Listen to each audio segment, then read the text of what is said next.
So exactly where I believe I stopped. So this is another skill that you definitely want to grow, your negotiating skill. Like I said earlier. Your slide mode. Oh, sorry. Yeah. Let me fix this up. Let me fix this up. Okay, we're fine, right?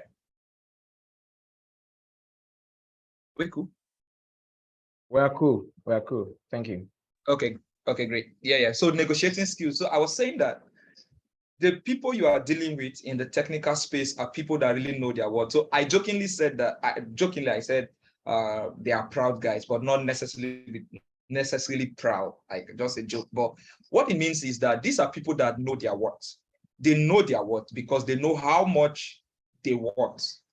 They know how much importance they are to a company, right? So you would definitely want to grow a tough skin when it has to do with negotiating.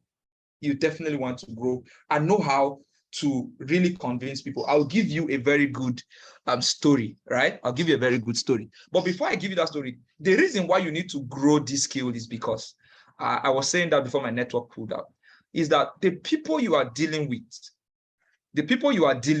are people that in that market where you are going, first of all, we agree on this call that technical talents are really scarce, right? Like they are limited as to compare to the demand, they are limited.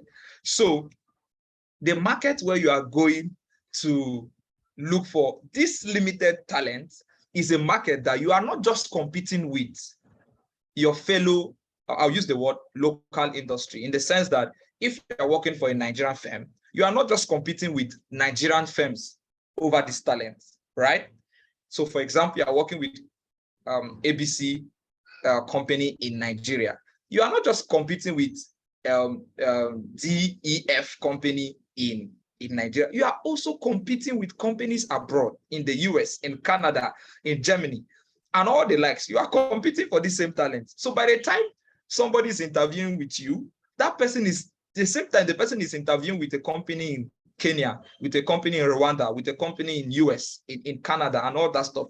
So a lot around your skills need to be harnessed. This is why your skills definitely need to be harnessed, because you don't want to make sure that a candidate that was going to accept your offer is rejecting your offer because you are not skilled enough to convince that candidate to work with you. Now, I'll give you one example. I was working on a role called software engineer, right? And in that role, we were actually looking, QA engineer, I say software engineer, QA engineer, that is quality assurance engineer.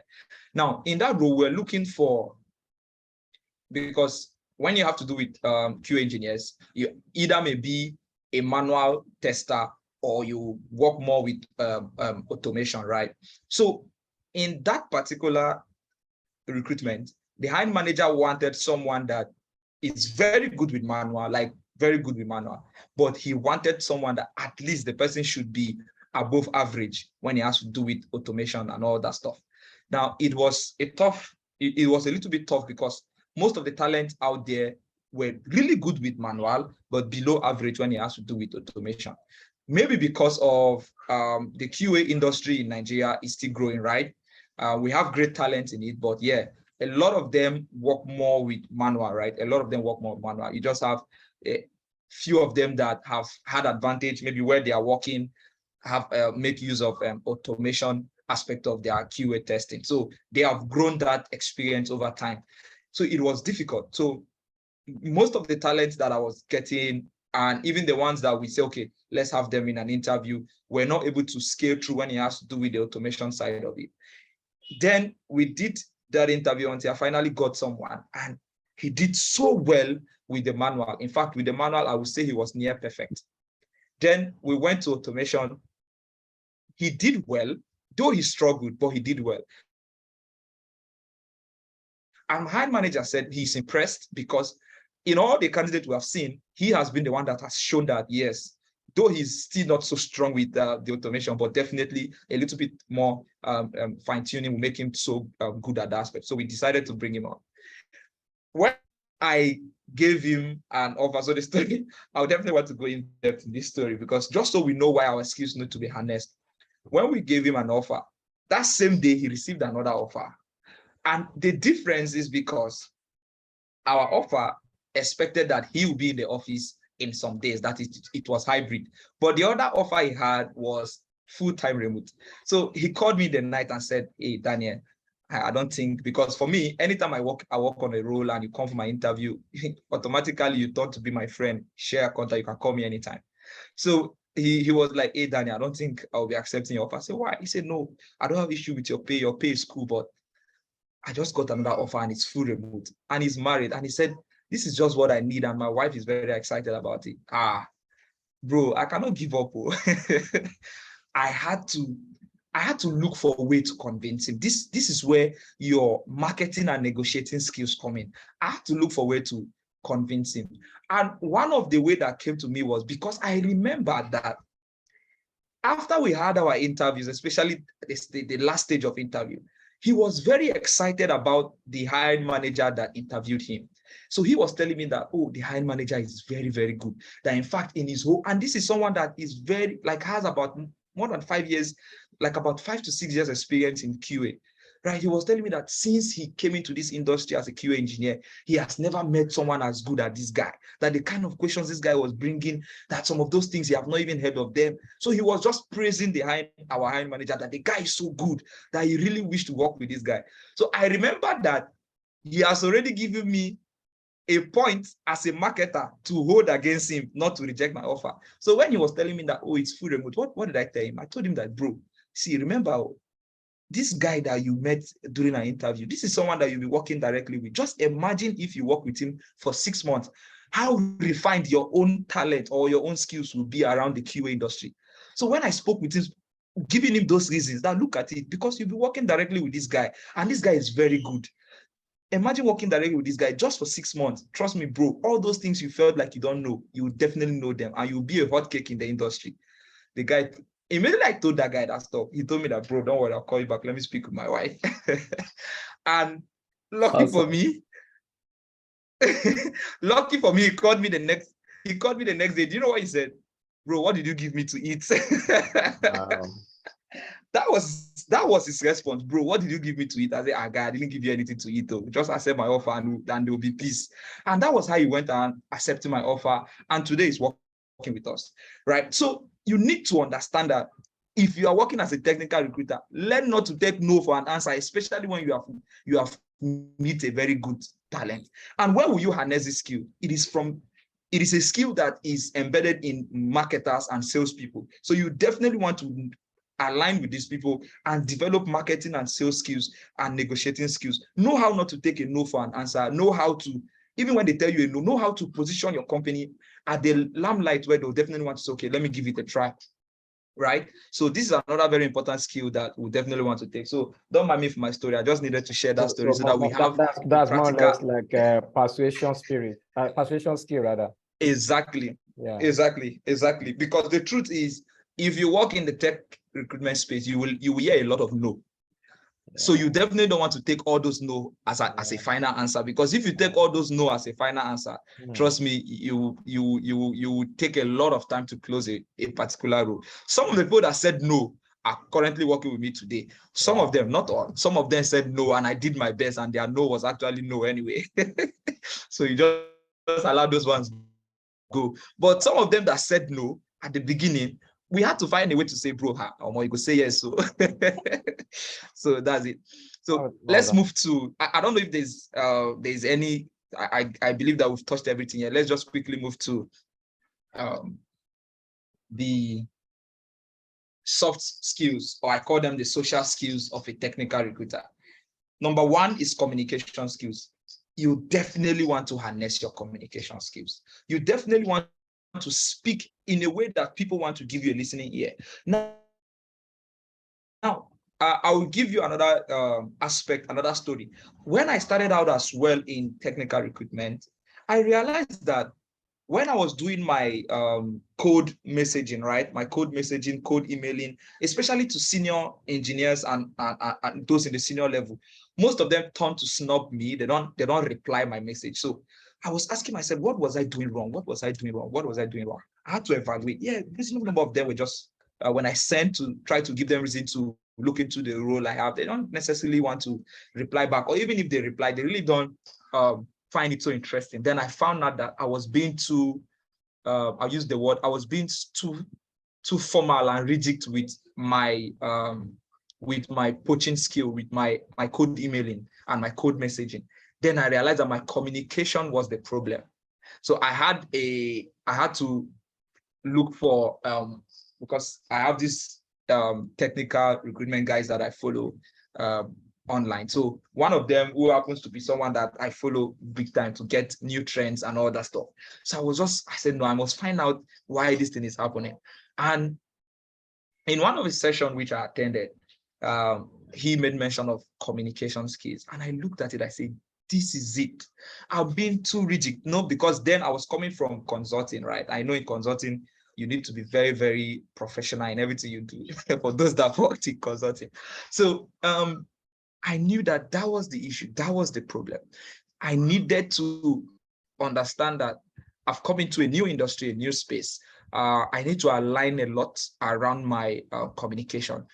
Make it a little bit fun, make it a little bit not so fun, but let it be fun, let it relate to what they can understand. Now, why you need to do this is because the way you communicate your job make people to have an understanding of how to work, like employee experience in that company is. If I see a job ad and it's very rigid, I already know that this place, before you speak to somebody, if you don't double for that person, there's a problem. You get, because these people that you are working with, because in the tech space, you deal a lot with Gen Zs, because most of them are the ones that have the skills, Gen Zs, the millennials and all that stuff. So you definitely want to align your language in an enticing way that somebody will be reading through and the person will be excited, right? Now, when I discovered this and I start switching the way I communicate, the way I put up my job ads, the way I send out my code emailing, I make it a little bit fun and I make it a little bit interesting. I make it a little bit less ambiguous, not so long, just a little bit catchy and all that, showing what I want and what they have. And when I start doing that, was when I was working for a senior product manager role. And the kind of people that was responding to my code emailing were people that were literally snubbing me before, because I realized that my language changed, and immediately my language changed, they aligned. So you definitely want to look into your communication skills. You definitely want to make it less rigid, more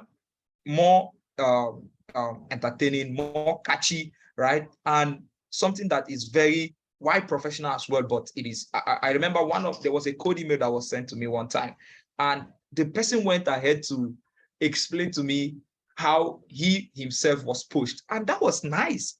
Just in a short phrase, just giving me a short story of how he joined the company, his expectation when he was joining the company, and what it is for him now. Then now trying to convince me, right? That was very nice. So we definitely want to be creative. That's the word I was looking for. You definitely want to be creative in your communication. Another thing we want to get again as a skill is time management skill. Now you need to understand that as much as possible, most people that work in the tech space, especially in startups, you need to work fast-paced. You need to work fast-paced, right?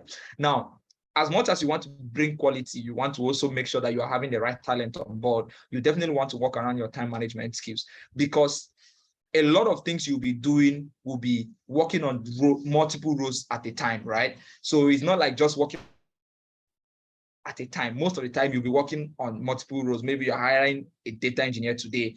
That same time again, another high manager is saying that, oh, I need a UI UX designer, I need this, I need that. So you try to merge multiple roles at a time. So it means that you are working for these multiple roles at a time. So you want to definitely create your skills and develop your skills around time management, prioritization, and around multitasking as well. So another thing you want to build, very important, is relationship building and networking.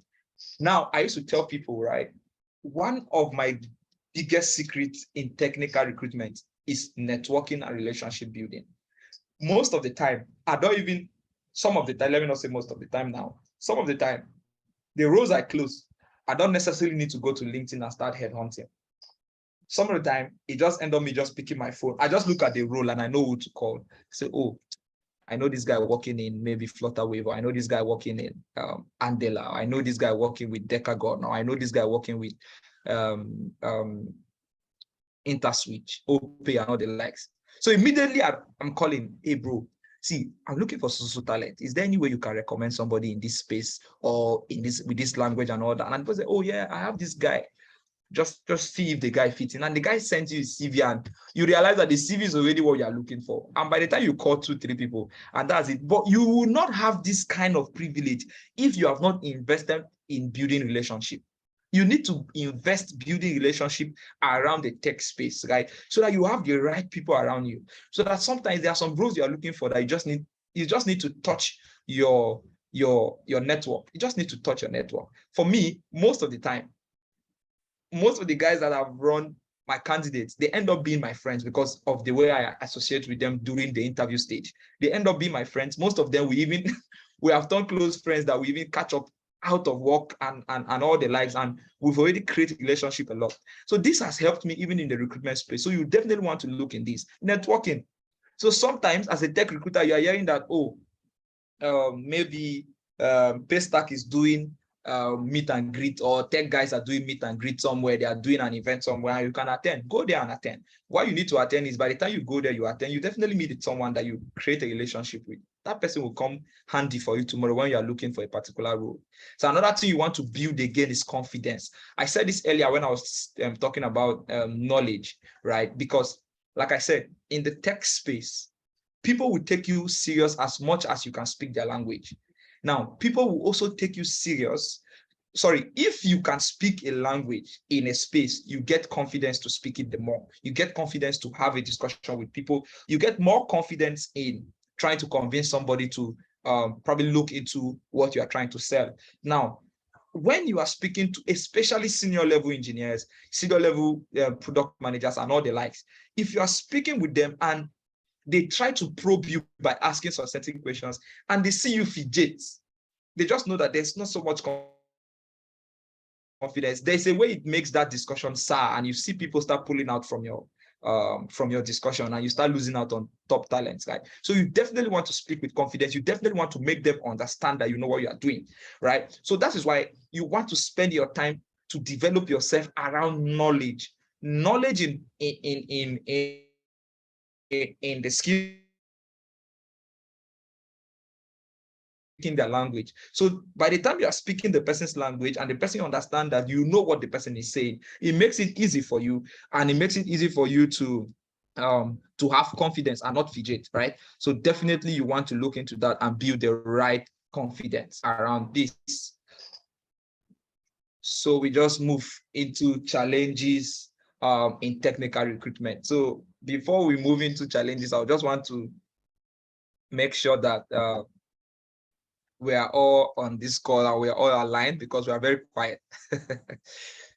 We're cool, right? Or do you want us to play music for a few minutes? Are you there, TA?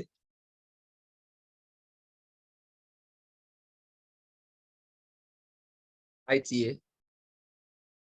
I just want to be sure that I'm not just the only one on the call. Yes, we are with you. We are with you. You are not the only one who Yes, can hear you. you're not alone. We cannot hear you. Okay, great. Okay, great. So let me look at the comment section. Let me look at the comment section before we move, because I think we are in the last phase of. So I just want to go through the comment section and see what's going on. Let me see the fire going on in the comment section, so that we could just so we catch our breath and we move, so that it won't be like this guy is talking too much.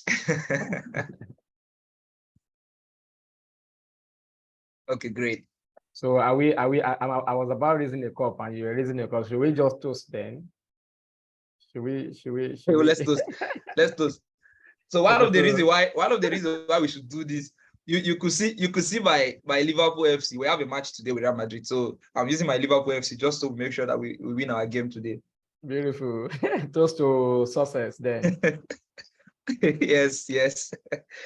Okay, great. Let's get back to let's get back to work. Let's get back to work. Thank you, guys. Thank you so much for all the encouraging words in the chat session.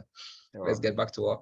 Okay, challenges that we can face in or challenges in technical recruitment. Now, to me, right, these are just few. I just mentioned few, but while we discuss, I'll just put in some. These are reality that you definitely face if you are going to technical recruitment, right?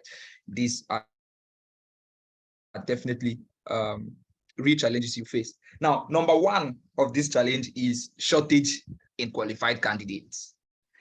There's shortage in qualified candidates. I used to see some people tweet on Twitter that, oh, why are people still going into tech? That tech is getting saturated. That is the biggest lie ever. The talents in tech are scarce. I'm telling you the truth. We have scarcity in technical talent.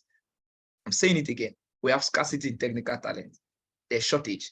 In qualified, though, let me use the word. Let me use that word qualified so that at least I'll be right in what I'm saying, because you can see people claiming to be technical talent, and by the time you say send me CV, bro, you probably want to cry.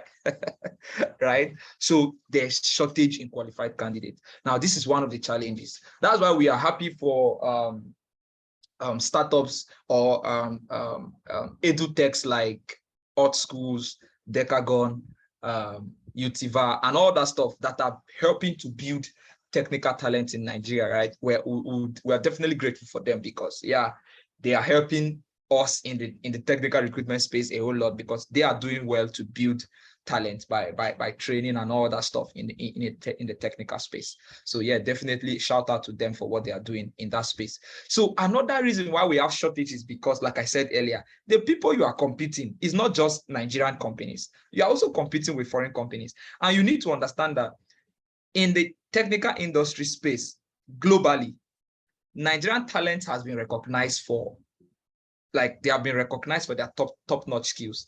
So most startups abroad are looking to come poach candidates talent from Nigeria. Do you know why?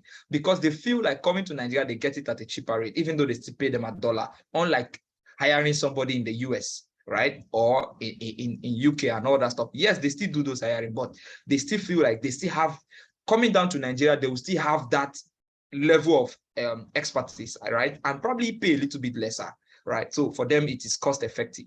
So you are not just challenging talent, or you are not just challenging Nigerian companies with this shortage in talent. You are also challenging companies abroad coming with their dollar, right? To challenge you that is paying with Naira. So you already know that there is a problem, because you are, first of all, our Naira is great in Jesus' name, amen.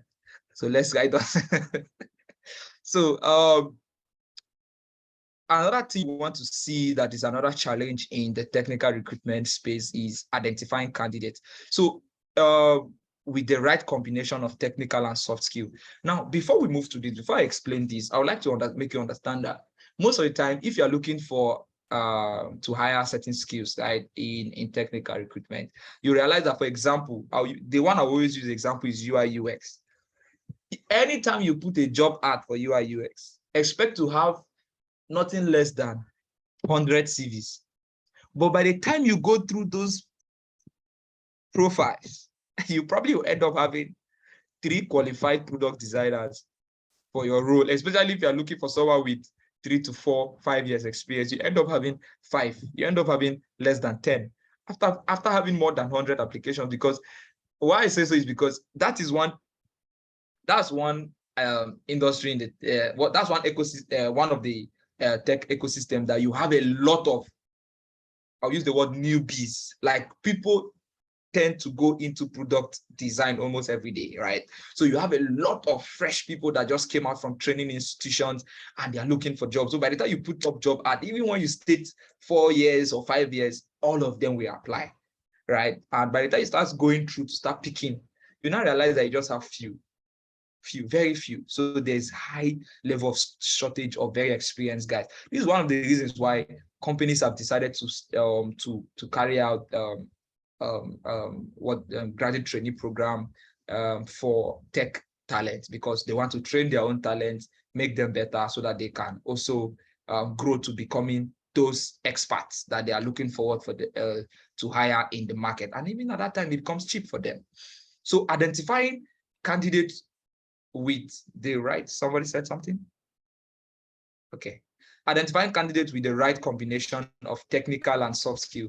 Now, another challenge that you face with technical hiring is that you tend not to see people that are totally wonderful when it has to do with technical skills. They are good, they are talented, but soft skill, most of the time, zero or very less. And you definitely know that as a HR professional, you definitely want to bring in a talent there's a proper combination between the technical and the soft skill. So this is another major issue you face. Sometimes during your hiring process, when you assess them, you realize that, okay, this person can be very good with technical skills, but the person is not culturally fit for the company. That's another very problem we have. Maybe because most of these tech talent just quickly jump into learning the tech skills and really spend little time going through soft skills, right? That will make them more culturally fit. But yeah, thank God for those that have been putting this out there and all that, and now finding it to be great.